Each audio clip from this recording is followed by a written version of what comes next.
มื้อนี้ข้อยก็จะมาเล่าสู่ฟังเนาะตอนที่ข้อยลงมาทำงานที่ประเทศไทยครั้งแรกเนาะทุกคนตอนนั้นหันหนักแรงเนาะหนักกว่ารอบนี้เพราะว่ารอบนี้อะมันเคยลงมาแล้วเคยมีประสบการณ์แล้วที่ลงมาอยู่ประเทศไทยเนาะมันก็เลยแบบอาจจะมีแบบติดขัดอยู่แต่ว่ามันกับมันก็ธรรมดาหั้นนะทุกคนแต่ว่าครั้งแรกที่ลงมาตอนนั้นน่ะป๊าทุกคนเอ้ยเฮ็ดงานไปแล้วและบัดนี้อันตามที่ข้อยเคยเล่าเนาะมื้อก่อนนี่ว่าเคยเฮ็ดงานไปแล้วก็ออกเนาะที่ว่าเฮ็ดงานขายเครื่องสำอางอะทุกคนมันมีการอันจั่งใดน่ะแบบ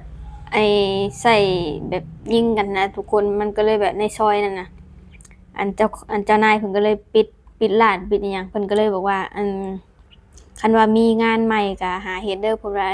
มันก็อีกโดนเนาะแบบว่าคนแบบว่าเขาเจ้าออกมาจากอันนั้นหั้นนะทุกคนมาจากถูกจับหั้นนะ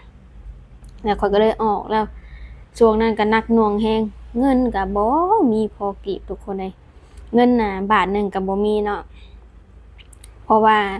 ก็เลยไปอยู่นำพี่สาวเนาะไปเลี้ยงหลานให้เพิ่นฮอดไปจักเดือนหนึ่งเนาะทุกคนเนาะอืม แต่ว่าเงินติดตัวนี่บ่มีพอกีบเลยเด้ทุกคนเนาะแบบทางบ้านก็แทบจะบ่ได้ส่งนะตอนนั้นค่ะเพราะว่าตัวเองก็แทบจะบ่มีแทบจะเอาตัวบ่รอดทุกคนเลยแล้วก็บัดนี้หลายเดือนไปเนาะก็อยู่ไปอยู่มาก็รู้สึกเกรงใจหั้นแหละทุกคนเนาะพี่สาวเพิ่นก็อยู่ในเพิ่นก็ในห้องเนาะแบบมีอันมีลูกมีสามีหยังนะจั่งซี้ก็เลยอันออกมาจากหั้น ไปหาทำงานบ่อนอื่นไปหางานบ่อนอื่นตอนนั้นก็ย่างหางานเนาะทุกคนบ่ได้ฮู้อิหยังถามคนรู้จักก็ว่าบ่มีก็เลยไปย่างหางานเองอยู่ประตูน้ำย่างในหั้นมันมีประตูน้ำแพลตตินัมเนาะทุกคนเนาะขึ้นชั้น2ชั้น3ลงบัดนี้ทุกคนเอ้ยเฮ็ดจั่งใดเด้ย่างวนไปวนมาถามหางานก็ว่าให้ฝากเบอร์ไว้ฝากเบอร์ไว้ก็เพิ่นก็แทบจะบ่รับเดะทุกคนเอ้ยเพิ่นก็แบบว่า จักคนมาแต่ทางใดเนาะอันนี้ก็เข้าใจเพิ่นนะจักคนมาแต่ทางใดเพิ่นก็มีแต่บ่รับดอกทุกคนเลยนอกจากคนรู้จักแบบอันนั้นคักแน่เนาะแบบย่างมาซื่อๆถามงานว่ารับพนักงานบ่นี่เพิ่นบ่เอาดอกเนาะย่างถามตั้งแต่ชั้นนั้นจนไปฮอดชั้นนั้นหางานน่ะทุกคนเลยก็บ่ได้เลยบัดนี้ค่ะหางานบ่ได้บัดนี้ พอดีไปพักกับหมู่เนาะ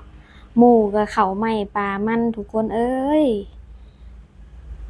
อยู่นำกันใหม่ๆเอากันใหม่ๆก็เกรงใจหมู่สมัยเรียนนำกันเนาะเขาเจ้าก็บอกว่าอยู่โลดบ่เป็นหยังหรอกเพราะว่านอนอิหยังก็บ่ได้เฮ็ดอิหยังกันเพราะว่ามันทำงานเมื่อยอะเนาะนอนกอดกันซื่อๆแต่ว่าเราก็เกรงใจเนาะทุกคนเนาะคือไปนอนนำเขาไปนอนนำเขาเจ้าก็คือจั่งซี้ก็นอนเที่ยงกันกับหมู่ผู้หญิงอะเนาะแล้วก็อีกฝั่งหนึ่งก็ผู้ชายก็เป็นเพื่อนกันนี่แหละแต่ว่ามันก็รู้สึกเกรงใจเนาะ บางคนก็บอกให้ว่าโอ้ยอย่าไปนอนนำเขาซะปะเขาให้เขานอนนำกันแหน่ว่าข้าวไหม้ปลามันจั่งซี้ก็รู้สึกแบบมาเป็นกขคเขาบ่หรือว่าจั่งใดก็โอ้ช่วงนั้นแบบหนักหน่วงแรงเนาะชีวิตเนาะลงมาประเทศไทยครั้งแรกบ่มีประสบการณ์หยังเลยแล้วก็เว้าอีหลีแล้วก็นอนไห้ทุกคนเลยอีหลีมาจากบ้านมาตอนนั้น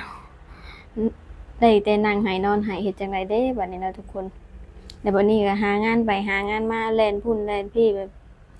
งานช่วงนั้นก็หายากเนาะทุกคนเนาะหายากแรงเพราะว่ากว่าจะได้งานเฮ็ดเนาะแล้วบัดนี้ถามไปถามมาถามไปถามมาก็ได้งานอิ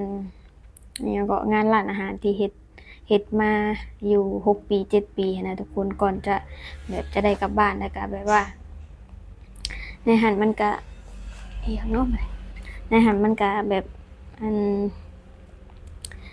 กลัวจะวิตหนี้วิตสินเนาะหนี้สินก็คือแบบมันคล้ายๆแบบว่าเฮาน่ะเรื่องหนี้สินอะนะทุกคนคล้ายๆว่าเฮาน่ะไปขายไป ไปขายที่ให้เขาแล้วบัดนี้หั้นเนาะทุกคนแล้วบัดนี้อะให้